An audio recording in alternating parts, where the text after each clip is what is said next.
तो एपिसोड की स्टार्टिंग में डकहुआ बोल रहा होता है पार्क यंसुक, हमारे स्कूल का सबसे फेमस लड़का। उसकी हाइट भी काफी ज्यादा लंबी है और वह देखने में भी काफी ज्यादा अच्छा है।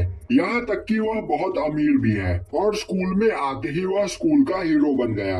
और मैं यह देखकर काफी हैरान था कि वह इतना अच्छा गाना गाता है और आज वह मेरे घर पर सिंगिंग प्रैक्टिस करने के लिए आया है। अब यंसुक डकहुआ को उसे अपने घर बुलाने के लिए थैंक्स करता है। वहीं डकहुआ काफी ज्यादा घबराया हुआ होता है क्योंकि वह सोच रहा होता है कि यंसुक काफी अमीर है और उसने यंसुक को अपने घर बुलाया है।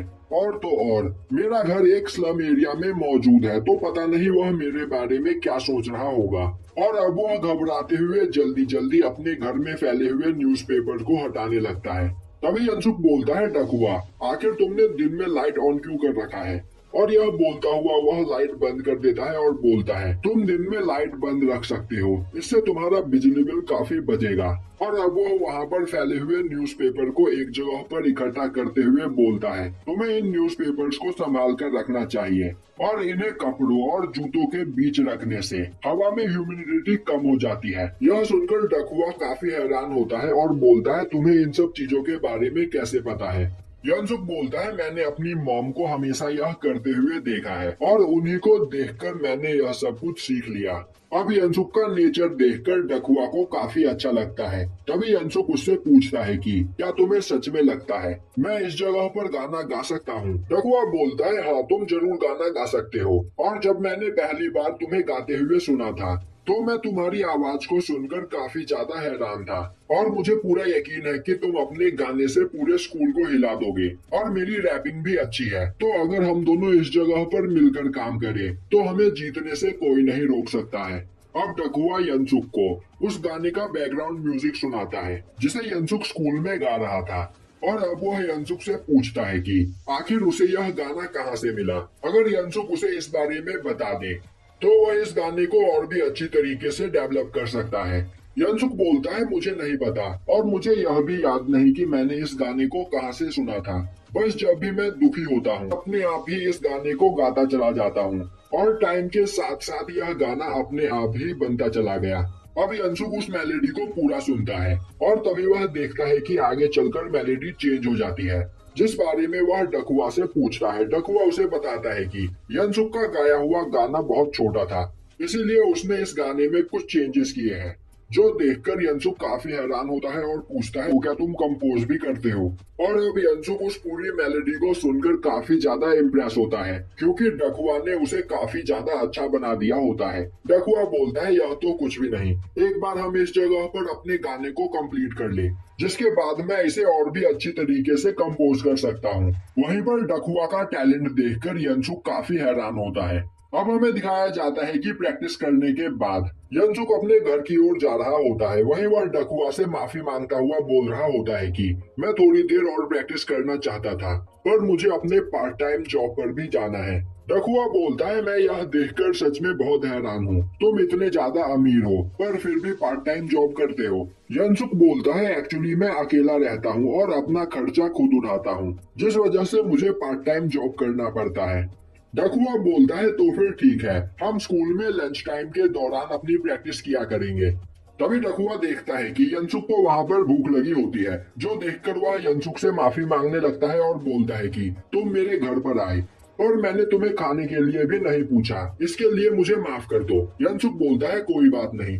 तभी रास्ते में डकहुआ को उसकी दादी मिलती है, जो यंसुक और डकहुआ को उसके पास बुलाती है और अब वह डकहुआ से पूछती है कि क्या यह तुम्हारा दोस्त है? अब यंसुक डकहुआ की दादी को ग्रीट करता हुआ उन्हें अपना इंट्रोडक्शन देता है। यह देखकर डकहुआ की दादी काफी ज्यादा खुश होती है और अब वह यंसुक को वहां पर खाने के लिए ऑफर करती है, जो सुनते ही डकहुआ परेशान हो जाता है और उसे याद आने लगता है कि पिछली बार किस तरह हॉबिन और उसके दोस्तों ने उनका बेचे जाने वाला खाना पूरा खत्म कर दिया था। यहाँ तक कि बचा हुआ खाना भी वह अपने साथ ले गए और रास्ते में उन्होंने उसे फेंक दिया।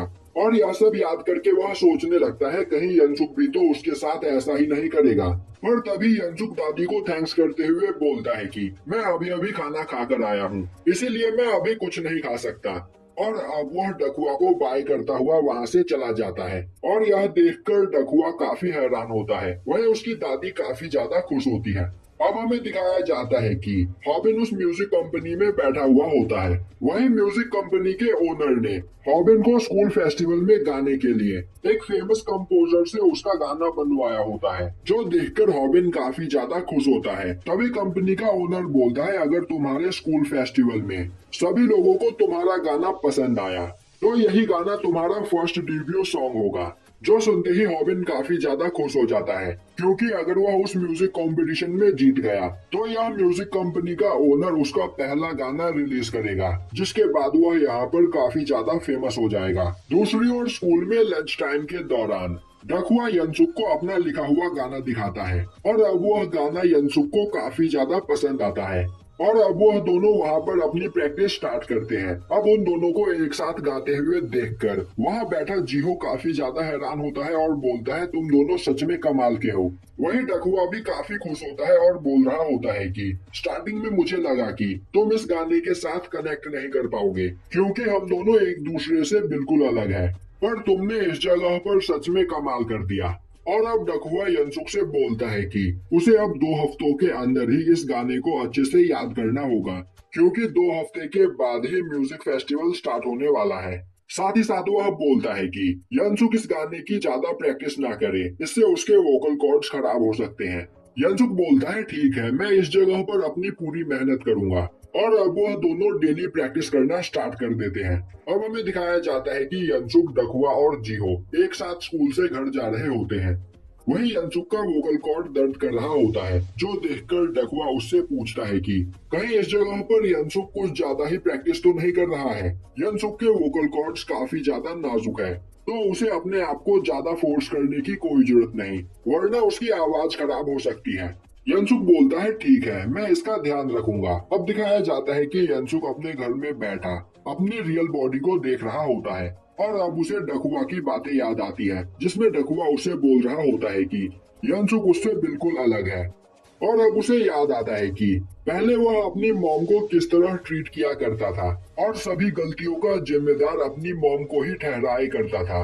और अब वह सोचने लगता है, डकहुआ के घर की हालत मुझसे भी ज्यादा खराब है। मेरी ही तरह सभी लोग उसे बुली करते हैं, पर उसने आज तक कभी हार नहीं मानी। मैं जहाँ सभी चीजों का जिम्मेदार अपनी मॉम को ठहराता रहा, वही डकहुआ ने सभी चीजों की रिस्पॉन्सिबिलिटी अपने सर पर ले रखी है। मैंने हमेशा अपने प्रॉब्लम से दूर भागना चाहा, पर डकहुआ उसने प्रॉब्लम का सामना किया और वह मुझसे कहीं ज्यादा टैलेंटेड है। डकहुआ ने उस दिन बिल्कुल ठीक कहा था, हम दोनों बिल्कुल भी एक जैसे नहीं हैं। तो मैं इस जगह पर डकहुआ की मदद जरूर करूंगा।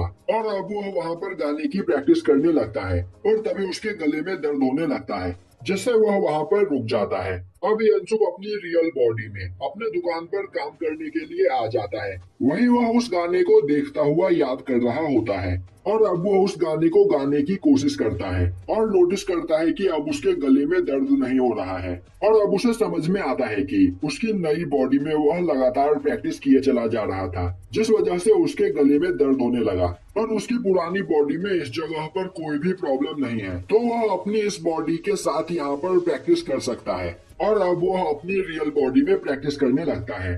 तभी दुकान के अंदर वह खूबसूरत लड़की आती है और वह यनसुक से बोलती है, तो क्या तुम आज गाने की प्रैक्टिस कर रहे हो? यनसुक घबराते हुए उस लड़की से माफी मांगने लगता है और अब वह उसका बिल बनाता है।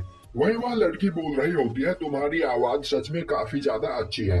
और अब वह यनसुक को एक पिल देते हुए बोलती है कि इस पिल को खाने से तुम्हारे गले में दर्द नहीं होगा और तुम अच्छे से प्रैक्टिस कर पाओगे। और अब वह लड़की यनसुक को गुड लक बोलकर वहां से चली जाती है, जिसके बाद यनसुक उन पिल्स को खाकर वहां पर अपने गाने की प्रैक्टिस करने लगता है। अब हमें दिखाया जाता है कि स्कूल में यनसुक और डकहुआ अपना गाना रिकॉर्ड करके सुनते हैं और तभी डकहुआ बोलता है, यनसुक, मैंने तुमसे कहा था ना कि इस जगह पर तुम्हें ज्यादा प्रैक्टिस नहीं करनी चाहिए। यनसुक बोलता है, क्या मुझसे कोई गलती हो गई है? डकहुआ बोलता है, मैं जानता हूँ इस जगह पर तुम बहुत ज्यादा प्रैक्टिस कर रहे हो, यंसुक बोलता है नहीं, मैंने इस जगह पर बिल्कुल भी प्रैक्टिस नहीं की। वही वह सोच रहा होता है मैंने इस बॉडी में प्रैक्टिस नहीं की, बल्कि मैंने अपनी दूसरी बॉडी में प्रैक्टिस की है। तभी डकुआ बोलता है यंसुक तुम सच में एक जीनियस हो। बस 2 दिन के अंदर ही तुमने इस गाने को पूरी तरीके से याद कर लिया और यहाँ पर तुम मेलोडी के साथ अपनी आवाज को भी मैच कर पा रहे हो। यह सच में कमाल की बात है। वहीं बैठा जिहो उन दोनों को ही काफी हैरानी से देख रहा होता है। अब स्कूल खत्म होने के बाद यंसुक अपने घर की ओर चला जाता है। वहीं डकुआ और जिहो एक जगह पर खड़े आपस में बात कर रहे होते हैं। यंसुक सच में जीनियस है, वो हर काम में परफेक्ट है। तभी उस जगह पर हॉबिन अपने साथियों के साथ आ जाता है और डकुआ से पूछता है मुझे पता चला कि तुम यंसुक के साथ म्यूजिक कंपटीशन में पार्टिसिपेट करने वाले हो। डकुआ बोलता है तो क्या हुआ। यह सुनते ही हॉबिन को गुस्सा आ जाता है और वह बोलता है कि इस जगह पर तेरी हिम्मत सच में काफी ज्यादा बढ़ गई है। और अब वह जिहो और डकुआ को पकड़कर एक गली में लेकर जाता है और डकुआ को बुरी तरीके से मारता है।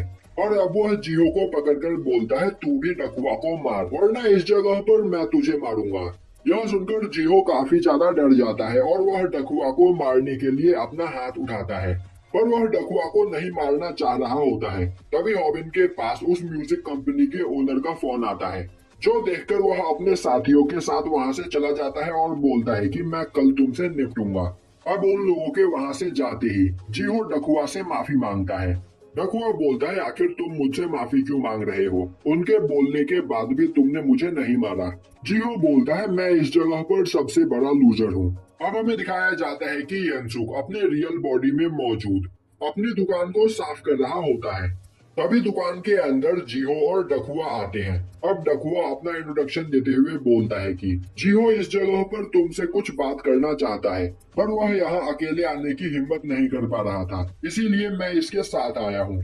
वही खड़ा यंसुक सोच रहा होता है हाँ मैं तो भूल ही गया था कि मैं इस बॉडी में डकुआ से पहली बार मिल रहा हूँ। और अब वह उन दोनों से बात करने के लिए दुकान के बाहर एक जगह पर आता है। अब जिहो बोलता है मेरी इस जगह पर अकेले आने की हिम्मत नहीं हो रही थी, इसीलिए मैं डकुआ को अपने साथ लेकर आया। क्या तुम्हें याद है कि कुछ लड़कों ने मुझे तुम्हारे दुकान से चार्जर चुराने के लिए भेजा था और फिर उन्होंने मुझे मारने की धमकी देकर तुम्हें मेरे हाथों से पिटवाया भी था। सच कहूँ तो बचपन से ही वह लड़के मुझे बुली करते हुए आ रहे हैं, इसीलिए न चाहते हुए भी उस दिन मुझे तुम्हें मारना पड़ा। यंसुक बोलता है तुम्हें परेशान होने की कोई जरूरत नहीं, मुझे उस बात का बुरा नहीं लगा, वह करना तुम्हारी मजबूरी थी। जिहो बोलता है मैं इस स्कूल में इसीलिए आया था क्योंकि मुझे फैशन में काफी ज्यादा इंटरेस्ट था, और मैंने कभी भी यह नहीं सोचा था कि इस स्कूल में ऐसे लोग भी मौजूद होंगे। डकुआ बोलता है तुमने बिल्कुल सही कहा, मैं भी एक रैपर बनना चाहता था, इसीलिए मैंने यहाँ पर वोकल क्लास को ज्वाइन किया। तभी अंशुक बोलता है हम तीनों एक जैसे हैं, पिछले स्कूल में लोग मुझे भी बुली किया करते थे। और अब वह तीनों एक दूसरे से वहाँ पर बात करने लगते हैं और एक दूसरे को बताने लगते हैं कि उन्हें आज तक बुलीज ने किस किस तरीके से बुली किया है। अब अंशुक उन दोनों को अपने बुली होने की कहानी सुनाता है, जो सुनकर जिहो और डकुआ की भी हालत खराब हो जाती है। तभी जिहो बोलता है वैसे जब से यंसुक हमारे स्कूल में आया है इस जगह पर धीरे धीरे सब कुछ चेंज होने लगा है। पहले मुझे लगा था कि वह भी दूसरों की ही तरह है और वह भी अब कमजोरों को यहाँ पर बुली करेगा, पर उसकी वजह से यहाँ पर जिनसोंग सुधर गया।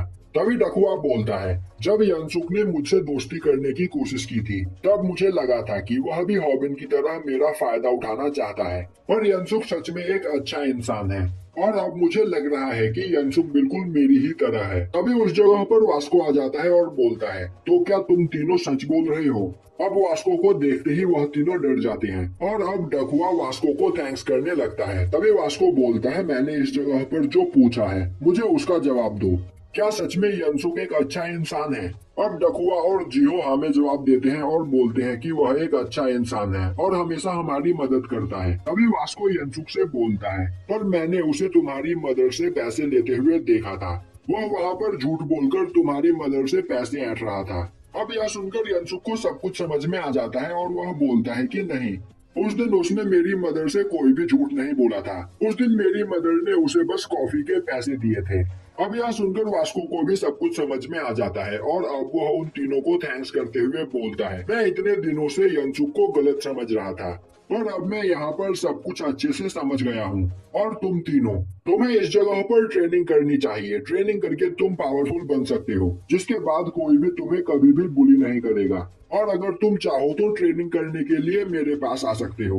और यह बोलकर वह वहां से चला जाता है। अब हमें दिखाया जाता है कि अगले दिन स्कूल में डकहुआ अपने पूरे गाने की मेलोडी बनाकर लाया होता है। और अब यंसुक उस मेलोडी के साथ अपने गाने को गाता है, जो देखकर डकहुआ और जिहो काफी ज्यादा हैरान होते हैं। और अब डकहुआ और जिहो यंसुक की तारीफ करते हुए बोलने लगते हैं कि वह सच में एक बहुत बड़ा जीनियस है और उसने 10 दिन के अंदर ही इस गाने को अच्छे से मास्टर कर लिया।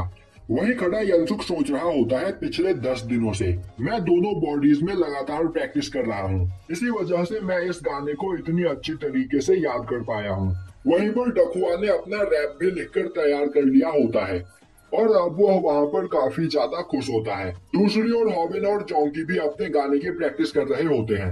वहीं उस म्यूजिक कंपनी का ओनर उनका गाना सुनकर काफी ज्यादा खुश होता है और बोल रहा होता है कि उनका यह गाना जरूर हिट होगा, जिसके बाद उन दोनों के पास किसी भी चीज की कमी नहीं होगी।